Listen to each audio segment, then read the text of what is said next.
Welcome back guys. ICP यानी कि ideal customer profile की बातचीत चल रही है और काफी डिटेल में हम लोग इसको डिस्कस कर रहे हैं। पिछले वीडियो में मैंने आपको बताया था किस तरीके से आईसीपी जो है वो क्रिएट करी जाती है और आईसीपी अगर नहीं है तो सेल्स प्रोसेस कितनी डिस्टर्ब हो सकती है और बाकी के भी जो आपके बिजनेस के डिपार्टमेंट्स हैं उनमें भी आईसीपी का क्या इंपॉर्टेंट रोल है। जब भी आप आईसीपी क्रिएट करने जाएंगे थ्योरेटिकली आपको 3-4 फ्रेमवर्क जो है वो देखने को मिलेंगे। मैंने तो आपको मेरे अपने एक्सपीरियंस से एजेंसी बेस्ड आईसीपी किस तरीके से क्रिएट कर सकते हैं उसको लास्ट वीडियो में बताया था। आज की इस वीडियो में मैं आपको कुछ फ्रेमवर्क्स के बारे में बताने वाला हूं जो बहुत ज्यादा पॉपुलर हैं अगर आप आईसीपी क्रिएट करने जा रहे हैं। तो डिफरेंट बिजनेस सिनेरियोज में डिफरेंट डिफरेंट टाइप्स के फ्रेमवर्क्स का यूज होता है आईसीपी बनाने के लिए।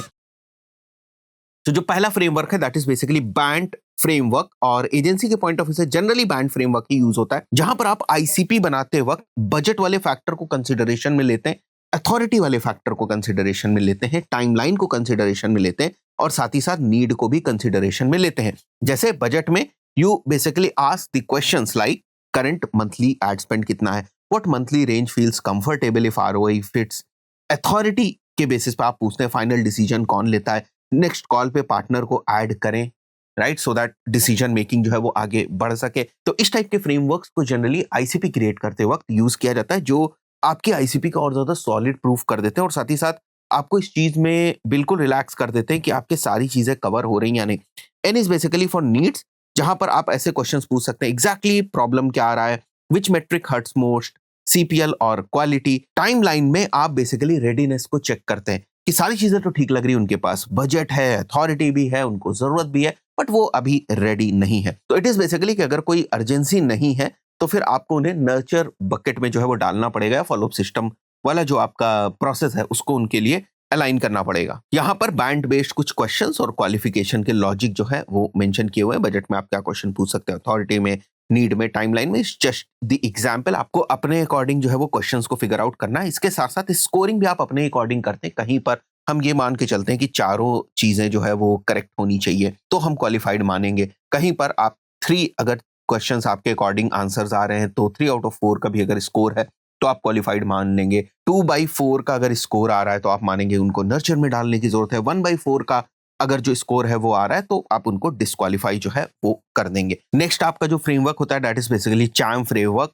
अब इसमें CH का मतलब चैलेंजेस हो गया, A is again authority, M is basically related to budget money, P is basically priority. So अगर आप चैलेंजेस के बेसिस पे अपना आईसीपी जो है वो क्रिएट करने जा रहे होते हैं तो फिर आप बेसिकली चैम फ्रेमवर्क को यूज करते हैं। जैसे चैलेंजेस में आ गया, आपको सबसे बड़ी चैलेंज क्या फेस हो रही है, क्वालिटी और वॉल्यूम। एड्स पे स्पेंड हो रहा है बट रिटर्न्स नहीं आ रहे हैं, तो किस टाइप के चैलेंजेस हैं, क्या आप उन चैलेंजेस को सॉल्व करते हैं। यानी हो सकता है ऐसा हो कि उनके जो चैलेंजेस वो आप सॉल्व ही ना कर पाए या अनरियलिस्टिक चैलेंजेस हो उनके, तो ये वाला जो फ्रेमवर्क है उन सिचुएशंस में यूज होता है। अथॉरिटी, डिसीजन का प्रोसेस क्या है। So money is basically if we solve this challenge what budget band works for you, so you basically check this thing also and then the priority on the scale of 1:10, मतलब अगर for example 30 days तक इनको ये challenge रहता है तो इनके लिए वो कितनी बड़ी प्रॉब्लम हो जाएगी, right. So are they looking for instant solutions और नॉट। सो यहाँ पर देखो the agency truth is big challenge plus high priority, यानी कि आप पैसा बना लोगे इस फ्रेमवर्क के थ्रू और आपको क्लाइंट के साथ आगे जाना चाहिए। आई थिंक सो आपको समझ में आ रहा होगा। Next is basically spin framework. S is situation, P is problem, I is implication and N is need pay off। अब यहां पर देखो situation is basically currently setup क्या है, ad spend, revenue, leads per month. Problem क्या है, what's not working, where do you feel stuck right now. Implication, most important thing, if this continues what happens, how much money is wasted monthly. For example ऐसा business है जो digital marketing की Leeds के ऊपर बहुत ज्यादा dependent है और अगर उनके डिजिटल मार्केटिंग कैंपेन्स ठीक से नहीं चलेंगे तो उनको प्रॉब्लम होने वाली। इन दैट सिनेरियोज इम्प्लीकेशन वाला जो फैक्टर है बहुत ज्यादा इंपॉर्टेंट हो जाता है।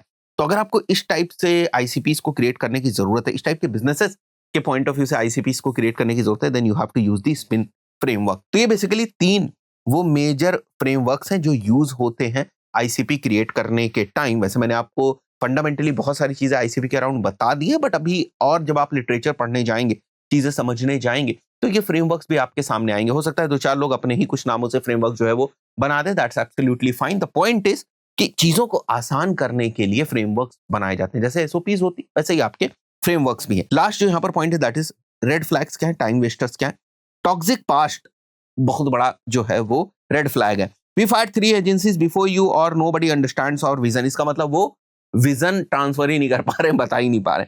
अनरियलिस्टिक मैजिक चाहिए होगा अगर लोगों को, और बहुत ज्यादा सीक्रेटिव होते हैं लोग, अपनी डेटा नहीं बता नहीं रहे, पहले करके दो फिर देखेंगे अच्छा ये इसके लिए ये क्यों चाहिए। तो ऐसे अगर बहुत सारी चीजें, which means that it's a red flag. So how to handle भी मैं आपको बताता हूँ। For example, the leads with potential but no timeline और budget yet, looks like the timing isn't perfect, I'll add you on our update list and we can reconnect in Q3. So इस type से आप उनको handle कर सकते हैं। The hard stop for the leads who refuse to share critical info. To give you a fair proposal, I need these numbers. Once you have them, let's start the call.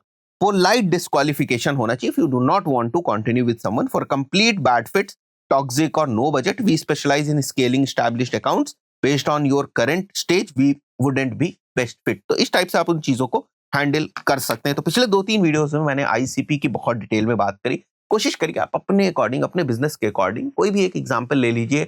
अगर business नहीं है तो उसके according ICP को create करने की कोशिश करें। और जब आप आईसीपी क्रिएट कर रहे होंगे ना, तो ही बहुत सारी चीजें आपके दिमाग में क्लियर हो जाएंगी। आशा करता हूँ वीडियो आपको वैल्यूएबल लगा होगा। वीडियो पसंद है वीडियो को लाइक जरूर करें। चैनल पर पहली बार आए तो सब्सक्राइब करके जाएं। सेल्स की सीरीज अगर फॉलो कर रहे हैं और मजा आ रहा है तो कमेंट करके जरूर बताइए। मिलते हैं नेक्स्ट वीडियो में। Till then, good bye.